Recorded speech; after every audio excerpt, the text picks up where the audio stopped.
Good evening, welcome to Close Up. 7 political parties will contest the 2014 elections, and apart from the established political groups, a host of new parties will be making their introduction into the Fijian political scene. What do they stand for and what difference can they make? Tonight we speak to the leader of one of Fiji's newest parties, the One Fiji Party leader, Filimoni Vosarogo. Thank you for joining us on Close Up. Thank you, Stan. Yeah, I'm pleased to have you here with us because many people are asking what new parties like One Fiji have to offer the people of Fiji. What do they bring to the table? What are you all about? Stan, if I can take us back to where we see the beginning of the party. It's a fairly new party, and we identify with a period of time in which an entire generation had lived inside a time in which we have had political upheaval in our country. Our economy had not been doing too well. And if you look back in history, you can identify that from 1987 up until now, a generation, much like you and I, who now have children, are inheriting a culture that we had no participation in. These things, if you like, is something that we inherited. And we'd rather that going forward, there's something new and fresh that we offer to our children. And this is the, you're wanting to, you think that this is the, you're representing that generation, the generation of 1987 to now? What about the people who lived before 1987? Oh, everybody's been affected. Everyone has been affected. And I'm sure most of the political parties that are standing in this election in 2014 have got centrally the same message. They can identify that we have not been doing too well. Economically, we could have advanced. We were with Singapore at around the period just close to 1987. Our economy was doing well. Our investment rate was doing pretty well. We haven't come anywhere close to the level of investment that we had enjoyed in 1987, prior to 1987. And you think you can make a difference?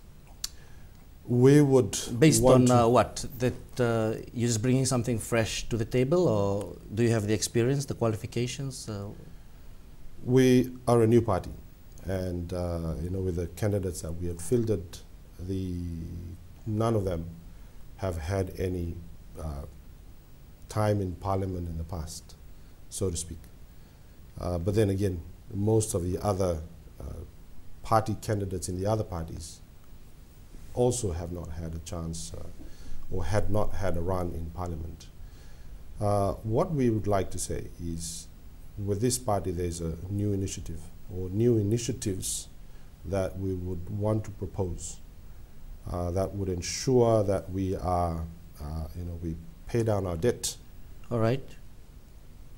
We get people on a path to economic recovery. So you've got some new solutions.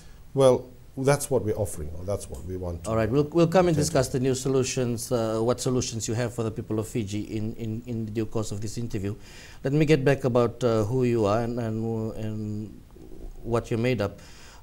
So what is your base? Where is the One Fiji's base?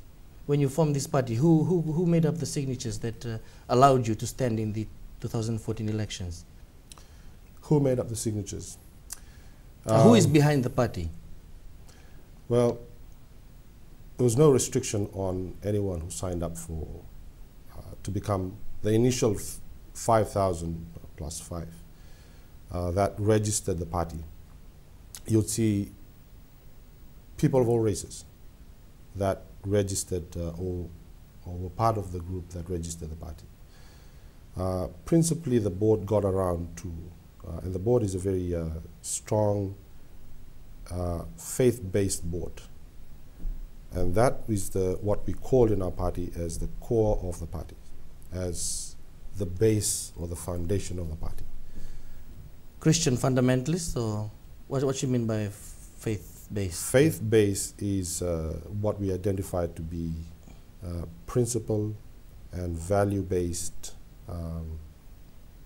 party that is based on scriptural and biblical perspectives. All right. What about other religions? Oh, it's open. It's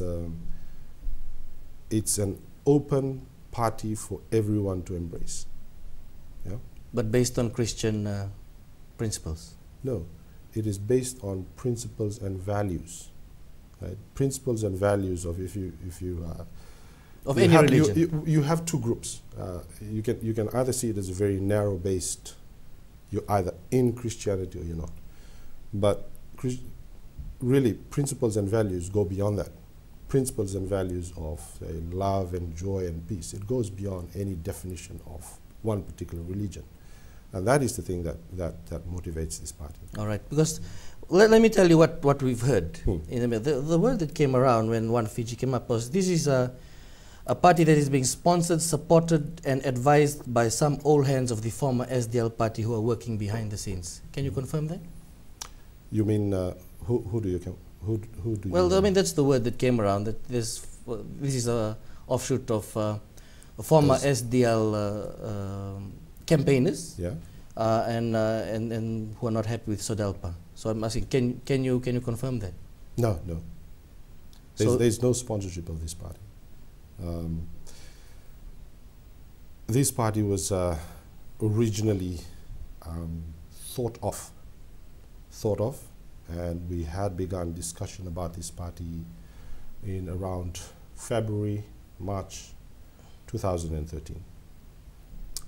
And that was when we started putting together ideas of how to contest on when the elections of 2000, when it gets announced, how would we propose an initiative of change that will cause the betterment of the country, way back from last year. So even before, you're not an offshoot from SODELPA or the breakaway of the former SDL party who've formed into something new? No, absolutely not. Because I mean, there's where the Chalimbamba is one of your, for instance, the former SDL campaign manager is one of your campaigners. Well, he is he's someone that we have brought on the ground. But everybody, including Charlie and people who have been involved with political movements in the past, who are either involved with the same political movement or with another political movement, I think you'd appreciate that we are all entitled to that under the Constitution. That's our freedom. Now, yes. Before we go to the break, I'll just ask, what political movement were you part of before you started One Fiji? What political movement had I in the past election? Past election? Well, the past election there was no, I wasn't. You didn't vote? Part of. I did vote. All right. And I did vote in. I wasn't as active as I am now, but I did vote in the last election. So you're not willing to say who you supported in the supported in the past? Well, it was a different election system. Yes. In the last election. I had my preference then, and you know, I'd like to think. So none of the old order. No. All right. We're with Filimoni Vosarogo, the leader of the One Fiji Party. We'll be back after the break.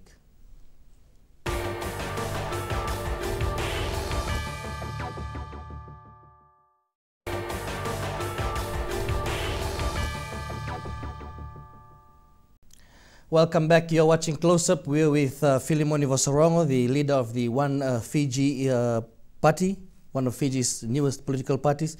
Now, how easy or how hard was it for a party like yours to get the 5,000 votes? We had to work on those 5,000, or more than 5,000 votes. We had to, signatures. Sorry, signatures, yes. Yes. We had to, I think it was about 3 weeks. 3 weeks altogether of work that we need to, we had to go out to them. And what did you pitch to someone new who did not know what you were all about? We spoke to them about the need for change, about the need for something new and dynamic, about something new and dynamic. I think, which is what we had gone. And that was being embraced, you saw? Yes, yes.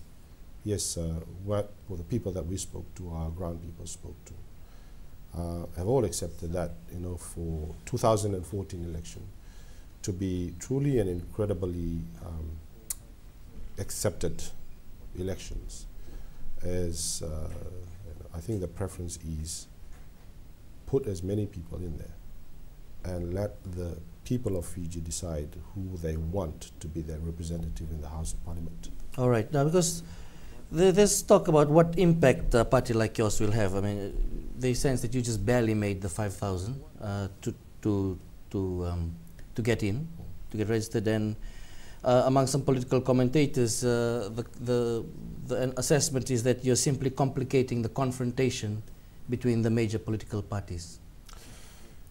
Well, I don't know about complicating the confrontation. I think well, that's a very hard concept to grasp. Complicating the confrontation. How do you define that? The fact is, everybody is entitled to a choice or preference that they have, and there's no limitation. If 5,000 people believe in a particular cause or believe in a particular political motivation, then they are entitled, as much entitled as any of the other parties that send up 10,000 people. Because at the end of the day, it's not the 5,000 that will count. At the end of the day, after campaigning, it's what the people and the electorate will choose to be. This is a better platform as opposed to the others. Not just making up the numbers. No, certainly not. Certainly not, Stanley. Let me just clarify that. We've fielded only 13 people for this election. The board of One Fiji Party would like to think that this party is going to be a generational party. It's going to flow into the next generation. We want to grow with this generation, and we want to be part of the solution of the issues that have arisen in the past generation into ours, and hand up to our children a better one. All right. You've called your campaign a New Era campaign. So I'd like you to explain what you mean by the New Era, because I've been seeing all political parties calling for a new era. Even the Fiji First, for instance, they're saying these elections will herald a new era in Fiji politics. So how is your new era different from the new era that other political parties are expounding? Yeah. It's fused with a very personal story of mine, Stan. I'll just make sure that I'll be very brief on this. In my inauguration speech, I identified standing in the corridors of Parliament, 1987, on the morning of the 14th of May. And you were standing there? Right there. I came all the way from Bonolevu. And we were there to do business with one of my brother's uncles, father-in-law. And it was on that morning that, standing right in front, not in front, but in the corridors, soldiers in balaclava came through. And we had to rush off home. I didn't know what it was all about until, growing up, realized that these things keep repeating itself. It happened in 2000, happened in 2006. I personally made my testimony to the fact that I prosecuted some in 2000, defended some in 2006. So the New Era campaign is really coming back to this election, is to going out into the public and saying, we need to close down an era where all of these things has spoiled our progress, tarnished our image, and has starved us economically. That era has to end. How old were you in '87 at that time when you stood? I was 11 years old. So it's been a while since then. Now I'll go back to, you think it's part of you keep looking back. You've said it's part of that personal story that you want to make a difference now. But I want to go back now to these 14 candidates that you mentioned in the elections. Was that all that you could gather, or was that a deliberate strategy to have a small team? Well, we strategized. And part of our strategy is To be small? to be small and campaign hard on this 14-member team, and see how many we are able to pull in. And see, because, you know, in an electoral system like this, small parties can really make a difference into, you know, how the composition of the House of Representatives is going to be shaped. But that's the role you intend to play? That's exactly what we, and some kind of power broker in between, bridging that gap? Well, that's what's the going plan. to happen. That's the plan. But more importantly, Stan, is this is a platform to 2018, an election after that. All right. In your inauguration speech, well, let me state this, you have not released your manifesto. When is that coming? That's coming this Saturday, I think, yeah. Okay. Yeah. Right. So what are some of the things people can expect from the manifesto? Well, we're just trying to peg down on a venue, but once that's confirmed, I think Saturday is the safe date. All right. And what are some things people can look forward to there? Well, in the campaign, in the manifesto that we will put out this week, we are going to go strong on 9 areas, and I'll just name a few for yeah. Let's talk about the economy. The economy is a huge part of our initiative. At the moment, we identify that we're probably 4 billion in debt. That's our debt level. 50% of our GDP. The government says that's sustainable, but anyway. Well, depending on how you would want to push that, because if you have very low private investment, and that's really largely coming out of the environment.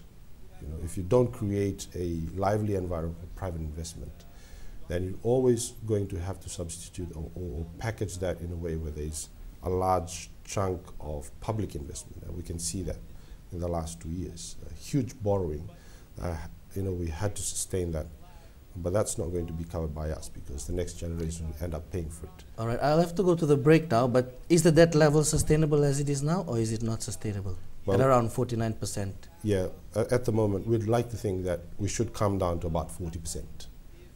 And that would mean that there are some measures that we'll have to put in place. Yeah, we're with Filimoni Vosarogo, the leader of the One Fiji Party. We'll be back after the break.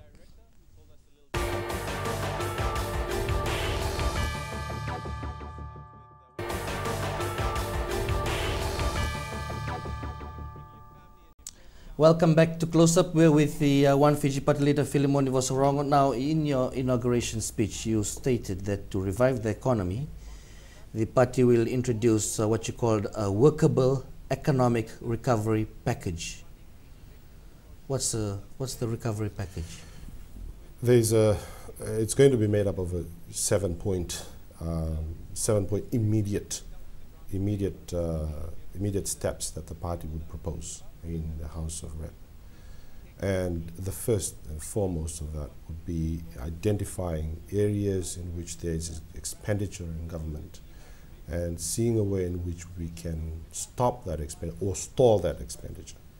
You're going to have to try and build up your revenue reserve, making sure that you can move forward with that safe level of comfort in your economy.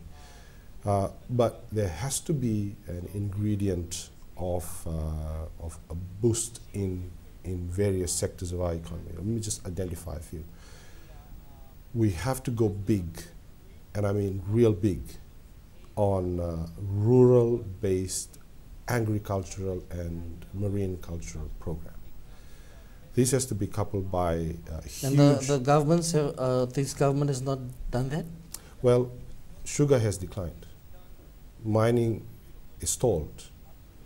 The green part of our forestry has gone down. Tuna fishing industries has gone down. Apart from,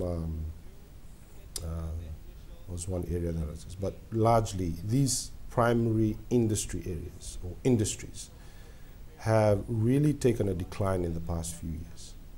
And I think if I go back to my discussion earlier, that's got to do with the environment of because the government's saying 3% growth or 3.8% economic growth, you know, in the last 2 years. Yeah, 5 years. But so they'll be saying, why recovery? What we need is growth. Yes, but let's be holistic. If that figure has to be taken in the context of the last 8 years. If you take the last 8 years, it hovered around 1% increase, the economy. It's very savvy to say 3.6 and 3.8 last year.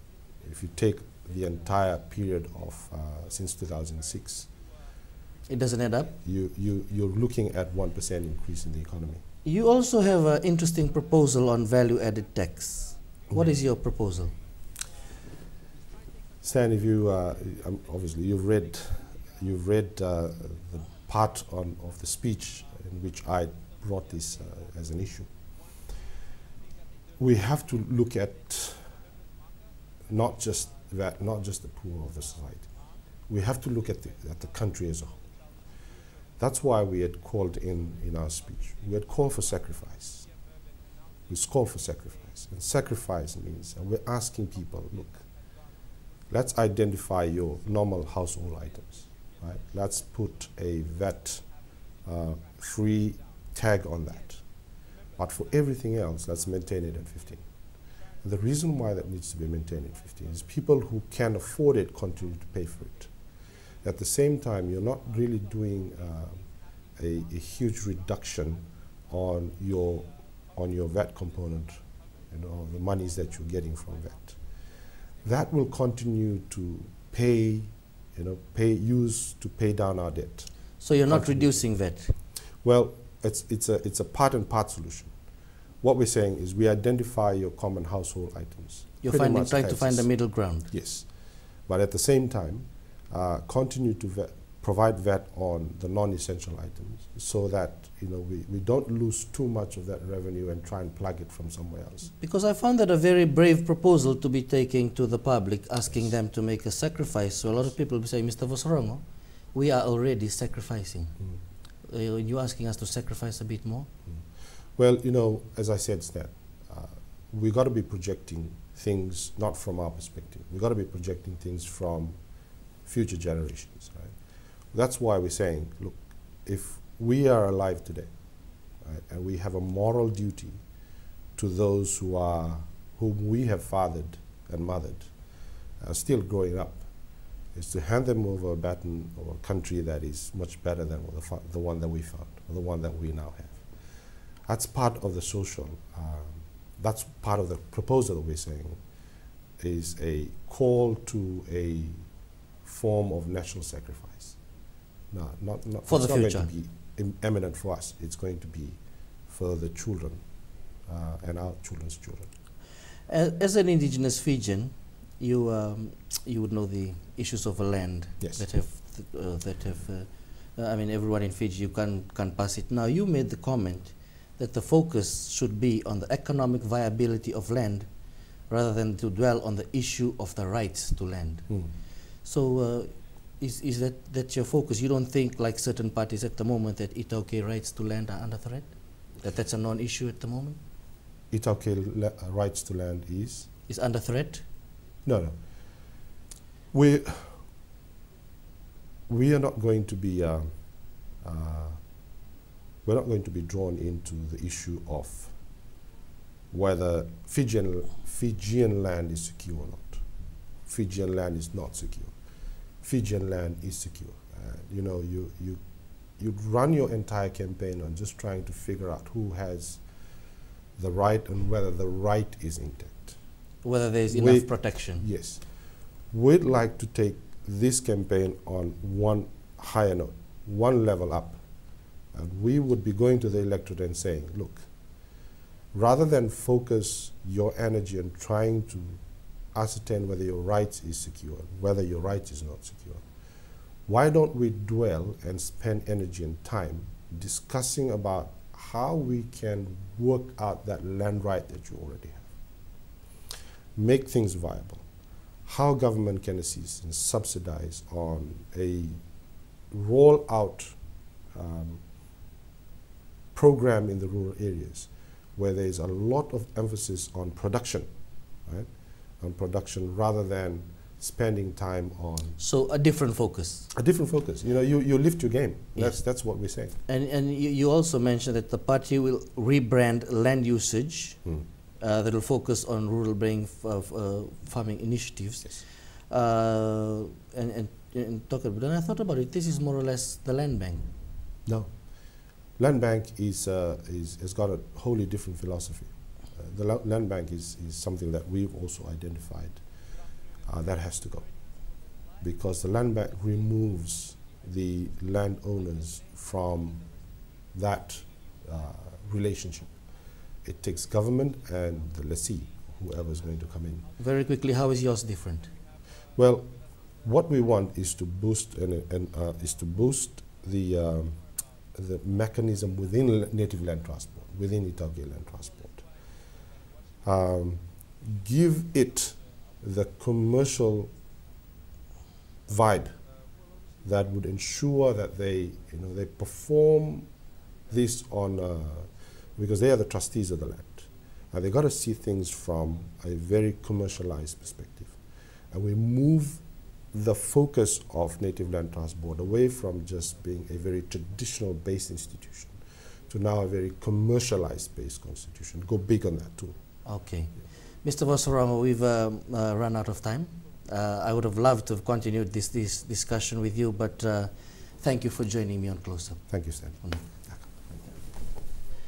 That was a Close Up for the evening. We'd like to hear your feedback on the show, and do take part in our weekly poll. The question still is, which two political party leaders would you like to see in a face-off on Close Up? Simply text your answers to 3562 to all Vodafone, Digicel and Inc users. Results of the poll will be announced early next month. That was Close Up for the evening. Good evening.